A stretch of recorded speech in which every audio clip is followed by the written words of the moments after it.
फुरात दिया था वो फुरात तक पहुंच गया। अगर टारगेट यजीदी बना देता तो कोई यजीदी नहीं बचता।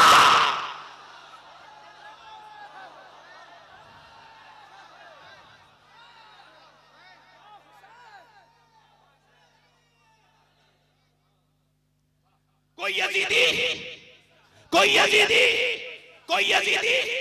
यजीद से कल लोगों ने दिमाग तुम्हारा ठीक है, यजीद से कहने कितना खर्चा क्यों कर रहे हो, 72 लोग आ रहे हैं, उन्हें काट पाट के खत्म कर देंगे, 100 1000 लोग दे दो, 1000 ही उन्हें पकड़ के लेके आएंगे।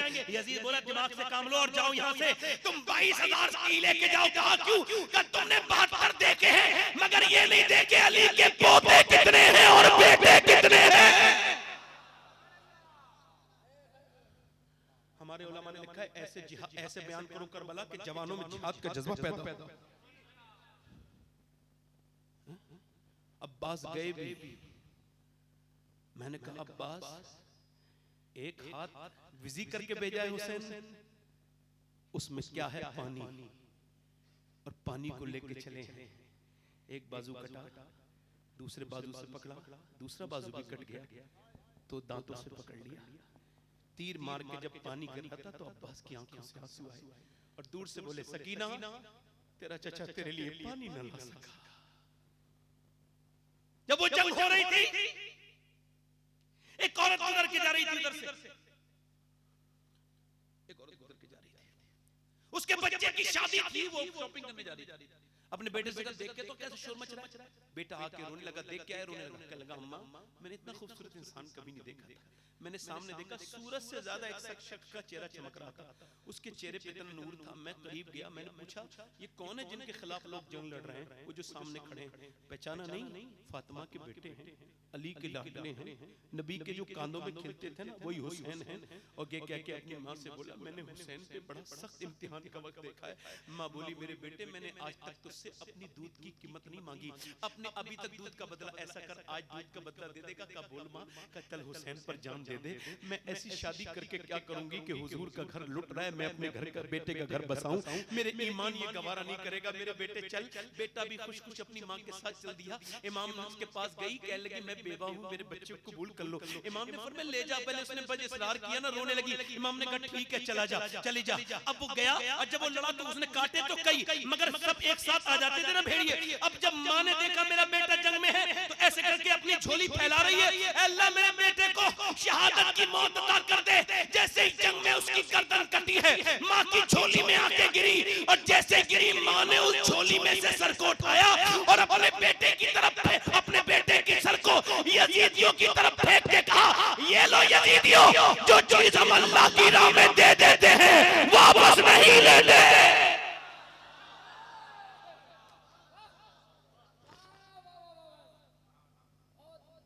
इमाम का भतीजा जाता है, इमाम का कौन? कासिम, हसन की निशानी। यजीदी कहते हैं जब कासिम बिन हसन आए ऐसा लगता था कि बदरियों में से चांद निकल आया। एक कुर्ता पहन के खड़ी, हाथ में तलवार लेके, है कोई मेरे मुकाबले में आने वाला? मुझे बताओ जो 22000 को ललकारे वो अली के घर के तो लोग हो सकते हैं? है कोई आने वाला? अर्ज़क पहलवान का कहने लगा शिमर जा भाई जा। उसने कहा तेरा दिमाग ठीक है, इस बच्चे से मुझे लड़वाएगा? मेरे बेटे इसका काम तमाम कर देंगे, उन्हें बड़ा मैंने सिखाया है तलवार चलाना। तो शिमर मुस्कुरा के बोला ठीक है तो फिर ट्राई कर ले। ट्राई। जब एक बेटा आया बड़ा गुरूर से, और जब वो आया आने में वक्त लगा मगर मरने में वक्त नहीं लगा। मरने में दूसरा आया कट गया, तीसरा आया छट गया। ऐसे आन के आन में तलवार चल रही थी यार। दादा का असर पोते में होता है कि नहीं होता है? बोलो जरा, बोलो तो। घुमा घुमा के अब सबसे आखिर में वो मुतकब्बिर बदबख्त आया, आके बोला अबे हसन इब्ने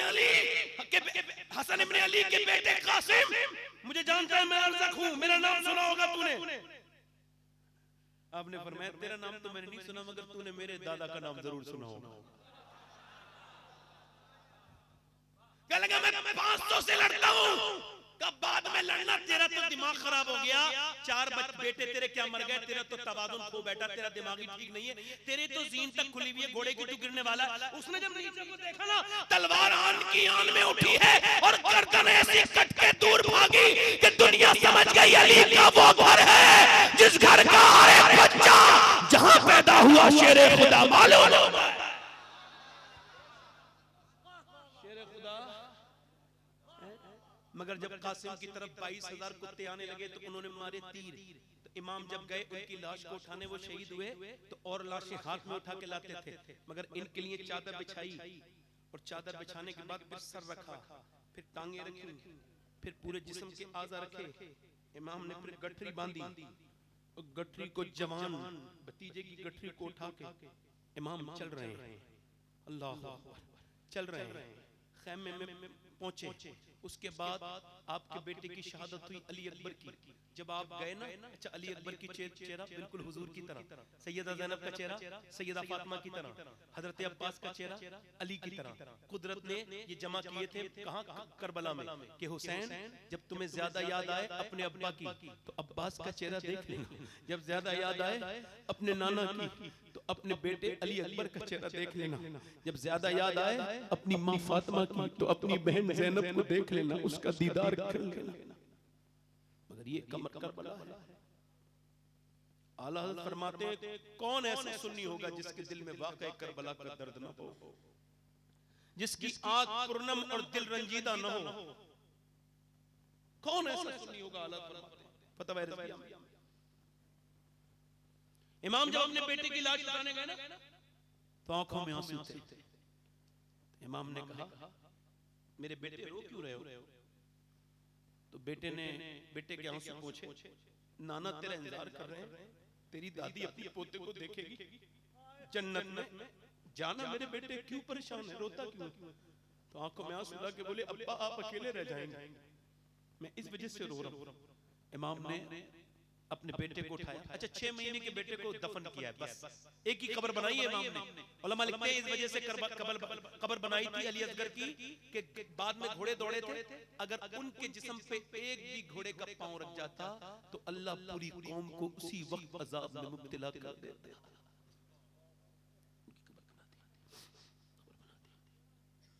इमाम फिर आके पटका बांधते अपना जुब्बा, अपने नाना का इमामा तलवार ली, जुल्फ़िकार बाबा की तलवार नाना ने दी, लेके चलने वाले पीछे से किसी ने कांधे पे हाथ रख के कहा अब्बा मुझे घोड़े पे बिठा दे।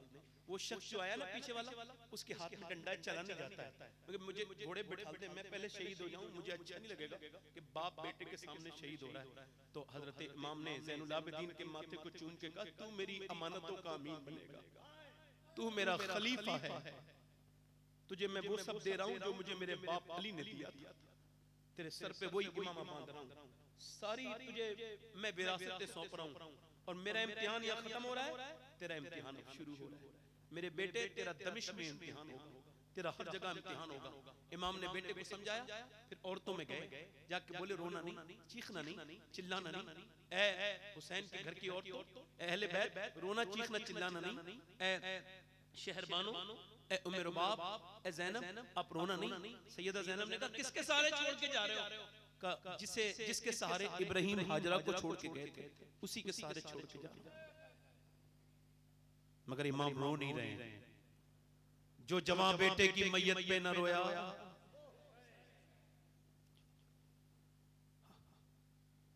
इमाम जब चले तो घोड़े की को बढ़ा रहे हैं, मगर घोड़ा चल नहीं रहा है। आपने नीचे को देखा तो सकीना थी, इमाम ने सकीना को प्यार किया, कहा अब्बा मुझे छोड़ के जा रहे हैं? मैं कहता हूं ज़ैनब मैं आप पर सलाम भेजता हूं। दुनिया में बहनें बड़ी वफा करेंगी, मगर जैसी तूने वफा की है दुनिया की कोई बहन अपने भाई से ऐसी वफा नहीं कर सकती। करबला सिर्फ करबला नहीं है, भाई बहन की मोहब्बत की भी दास्तान है। करबला से मैंने बहुत कुछ सीखा है, आप भी कुछ सीखिए जो नहीं सीखे। इमाम ने अपनी बेटी को हटाया, तसल्ली दी और चल दिए। जब कोई कलकत्ता एयरपोर्ट से कोई दम्माम जाता है, सऊदीया जाता है, जब कोई काम करने के लिए गैर मुल्क जाता है तो उसकी बहन रोती है कि मेरा भाई सऊदी जा रहा है, मगर ज़ैनब का भाई कुर्बान होने जा रहा था। कितना बड़ा कलेजा, तो रोई नहीं। फातिमा के लाडले का आखिरी दीदार है, हश्र का हंगामा बरपा है मियाने अहले बैत, हूरे करती हैं उरूसाने शहादत का सिंगार, खूबरू दूल्हा बना है। हर जवान अहले बैत अपना सौदा बेचकर बाजार सुना कर गए। कौन सी बस्ती बसाई ताजरान अहले बैत। इमाम चले, थोड़ी देर लड़े, लड़ने के बाद वो डर गए। आपने इतने काटे, कोई मुकाबला कौन कर सकता था। उन्होंने तीर मारे, पहला तीर लगा, वापस पीछे पलटे तो देखा जैनब की आवाज आई। कहा रोई थी जैनब? कहा भाई सीने में आपके तीर लगा, बहन तकलीफ हुई है, अकेली रह जाऊंगी। इमाम ने कहा बहन, नाना की हदीस है, औरत की आवाज भी औरत है, बाहर मत निकलना, मैं दीन बचाने आया हूं। आए हाय हुसैन, इतने जख्मों के बाद भी नाना की हदीस से याद है, आवाज देते ना मेरी बहन बाहर ना निकलना। काश कि मैंने शादियों में अपनी बहन से कहा होता ले मेरी बहन दुपट्टा ओढ़ ले। क्यों? कहा हुसैन के सीने में तीर लगा था, उन्होंने अपनी बहन से कहा था मेरे तो कोई तीर नहीं है, मैं हुसैन का गुलाम हूं, कह रहा हूं ले ओढ़ ले। काश मैंने हम अपनी बीवियों से कहते, अपनी माओं से कहते ना ना सर खाली अच्छा नहीं लगता, ये लो दुपट्टे। काश कि हमने दुनिया को दुनिया के चक्कर में ना पड़े होते। काश समझ पाते। इमाम फिर गए मैदान जिहाद में, और जब गए तो आपकी तरफ तीर मारे गए।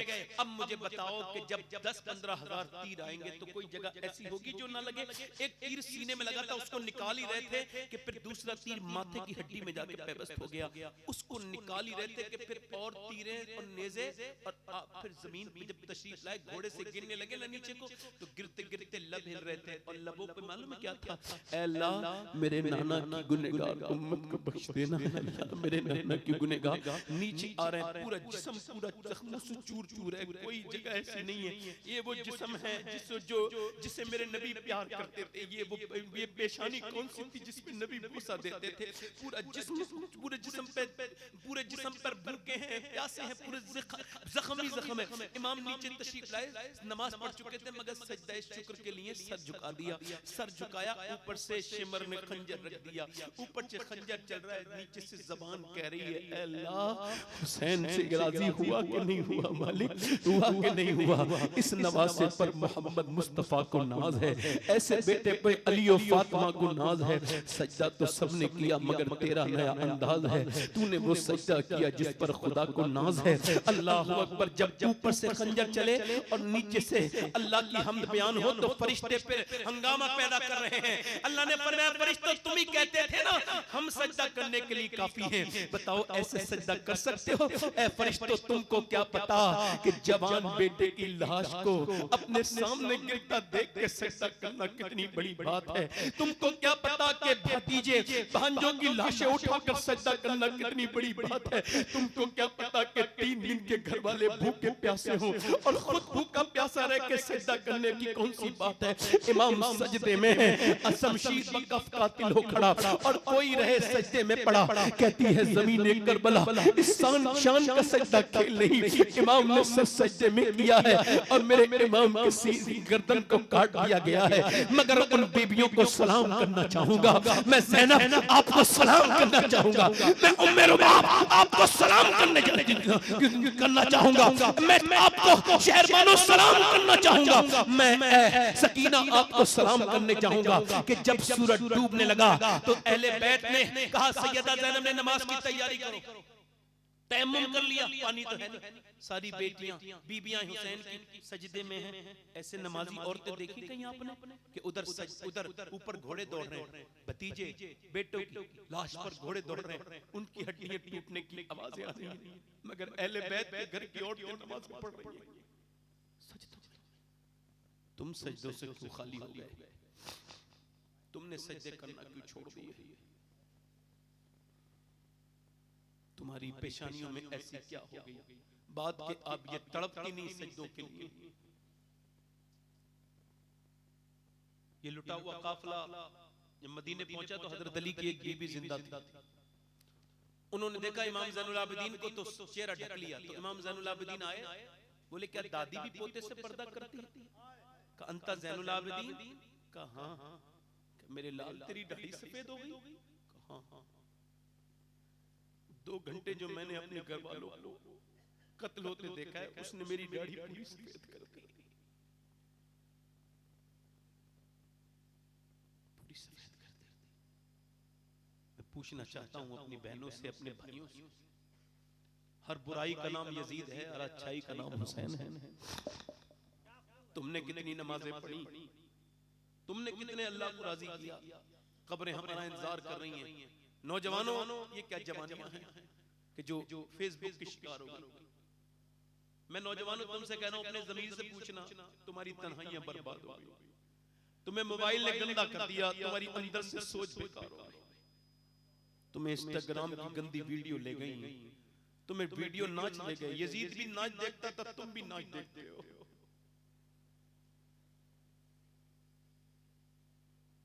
आंखों के जिना करते हो। नौजवानों, मौत करीब करीब तर है, बहुत करीब है। करबला से यही सीखो। हुसैन करना शहीद होता तो आज घर घर यजीद होता।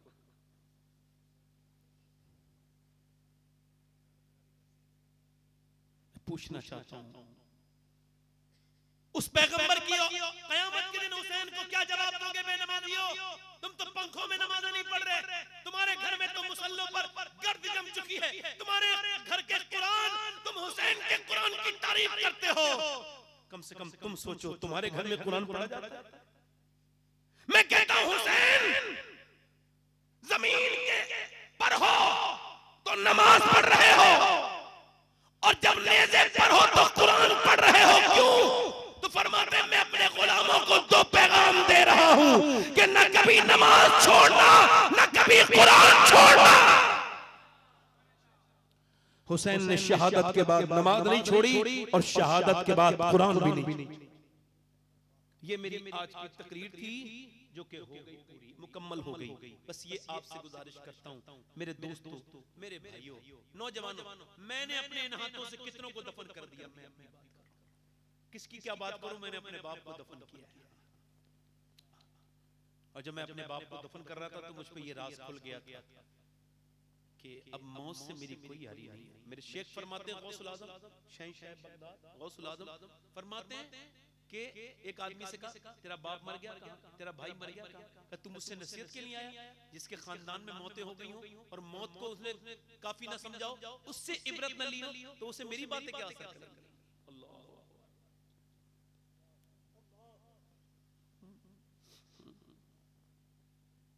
हजरत अली के जब तलवार मारी गई ना, ऐसे करके तलवार मारी तो ये कट गया पूरा। तो इमाम हसन कहते हैं, मेरे अब्बा क्या दुआ कर रहे थे मालूम है? ए अल्लाह, अली को बख्श दे, अली के अमल बहुत थोड़े हैं, अली के अमल थोड़े हैं, जन्नत में हुजूर के घर के सामने घर है, अमल तो हमारे थोड़े हैं। मौत करीब करीब आ रही है। कभी कलकत्ता के पोस्टमार्टम हाउस में जाके देखना, तुम्हारी तरह मेरी तरह कितने जवानों की लाशें पड़ी हैं और चीरने वालों के पास टाइम नहीं है। वो कहने कल दोपहर के बाद चीरेगा। जाओ वहां भी अगर दिल तुम्हारा न संभले तो अस्पतालों में जाओ, कितने बीमार ऐसे हैं जो जिंदगी की लड़ाई लड़ रहे हैं। एक लड़के का एक्सीडेंट हुआ था, मैं उसको दिल्ली में देखने के लिए गया, अपोलो में, तो उसके दोनों पांव कट चुके थे। तो मैं उसके घर गया, उसको पता था मेरे पांव कट गए। मैंने कहा मेरे भाई कैसे हाल है?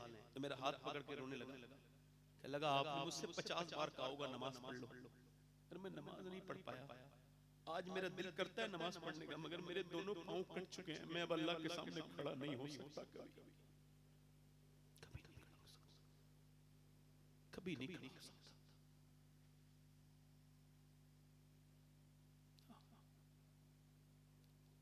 हज़रत सैयदना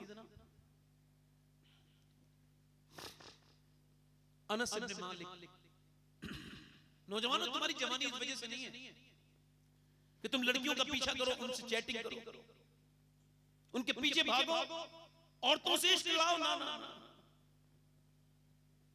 ये इश्क तुम्हारे लिए फायदेमंद नहीं है। तुम्हें तो अल्लाह ने इस वजह से पैदा किया तो मदीने वाले से मोहब्बत करो। इश्क दुनिया वाले ने तो कह दिया था कि इश्क निकम्मा करता है। बरेली से आवाज आई थी, इश्क तेरे से जलने से छुटे सस्ते। अनस इब्न मालिक की आखिरी बात कर रहा हूं। अनस इब्न मालिक के एक शागिर्द है, उनका नाम है हारून बिन उस्मान। वो पल्ले बेचते हैं, निहायत खूबसूरत नौजवान है, पल्ले बेच के काम करते हैं। एक दिन गुजर के जा रहे थे तो पकड़ लिया बादशाह के फौजियों ने, कहा मेरी कोई खता, खता तो नहीं जानते तुझे, बादशाह की बीवी ने बुलाया, वो गया तो कमरे में बोली इसको बंद कर दो और तुम बाहर चले जाओ, बंद कर दिया, अब बाहर चले गए, अब वो है ये है, ये उससे बोली मुझे तेरे पल्ले वल्ले नहीं खरीदने, तू रोज निकल के जाता है, मुझे तुझसे मोहब्बत हो गई है, ऐसा कर मेरी जिस्मानी ख्वाहिश पूरी कर दे, मैं तुझे इतना पैसा दूंगी कि तू पूरी जिंदगी कमाने की जरूरत तुझको नहीं पड़ेगी। तो उसने फरमाया, वो कहने लगा वो ताबई सुन, मुझे तेरे पैसों की जरूरत नहीं है, मुझे जिना नहीं करूंगा, ये बुरा काम है, तू मुझे जाने दे। उसने कहा देख मेरी बात सुन, इतने पैसे दूंगी कि कभी तुझे पैसों की जरूरत नहीं पड़ेगी। वो बोला दौलत पसंद है ना खजीना पसंद है, मुझको तो मुस्तफा का मदीना पसंद है, तू कैसी बात करती है। वो बोली कि देख ये बता मेरे हुस्न में क्या कमी लगती है, मैं जवान हूँ, मैं देख मैं बादशाह की बीवी हूँ, मैं एक मलिका हूँ, मुझे देखने के लिए लोग बेताब रहते हैं, अब तू है और मैं हूँ और तीसरा कोई नहीं है, ये बता मेरे हुस्न में मेरे लबो रुखसार में कोई कमी लगती है। वो ताबई बोला अब मेरी निगाहों में जचता नहीं कोई जैसे मेरे सरकार है।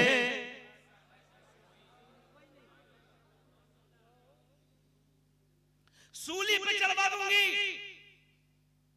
कुछ भी कर ले, देखूं कितना सख्त है तू, तेरा ईमान चेक करूं। जब भागी ना तो उसने कहा या अल्लाह मुझे बचा, वो जब दौड़ा तो पीछे से कुर्ता फटा और उसने दरवाजे पे जाकर जोर से धक्का मारा, अल्लाह के फजल से दरवाजा खुल गया। ये दौड़ा, मगर ये जब दौड़ा ना तो इसे रास्ता नहीं मिला, ऊपर छत पे चढ़ा, फौजी पीछे पीछे, ये ऊपर, जब ये 3 मंजिल मकान पे पहुंचा, जब उसके किले की इसने पीछे देखा फौजी आ रहे हैं, बोला मालिक ये जिना जैसा बुरा काम नहीं करूंगा, मैं मर जाऊंगा। ऊपर से जब नीचे कूदा है ना, अल्लाह से ज्यादा कौन कदरदान होगा। अल्लाह ने फरिश्ते को भेजा, पर पे उतारा, आराम से उठे से लैंड करा दिया, नीचे आराम से उतारा। जब ये नीचे उतरा इसने देखा सामने बड़े खूबसूरत इंसान खड़े हैं, तब पूछा आप कौन है, मैंने आपको पहचाना नहीं, इतनी खुशबू आपके जिस्म से निकल रही है, इतना हसीन मैंने इंसान नहीं देखा, आप कौन है। कहा तूने मुझे पहचाना नहीं, मैं याकूब का बेटा हूँ, मेरा नाम यूसुफ है और मैं तुझे ये बताने आया हूँ कि जो काम मैंने नबी होके किया था तूने मोहम्मद के उम्मती ने उम्मती होके कर दिया।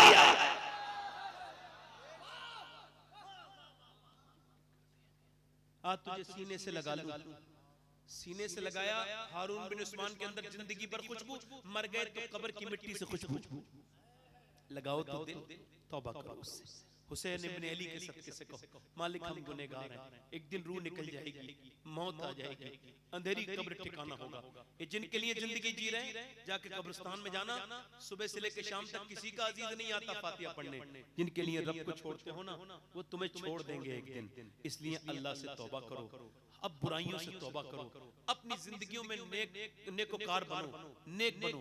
हाथ उठा के बताओ पीछे से आगे से, सिर्फ वो लोग एक दूसरे की तरफ देखें, मुस्कुराएं ना, हाथ उठा के बताएं कितने लोग हुसैन के नाम पे गर्दन कटा देंगे, दोनों हाथ उठा के नीचे उलमा नहीं, आप हाथ उठाओ, एक दूसरे की तरफ ना देखना और मुस्कुराना नहीं, हाथ नीचे करें।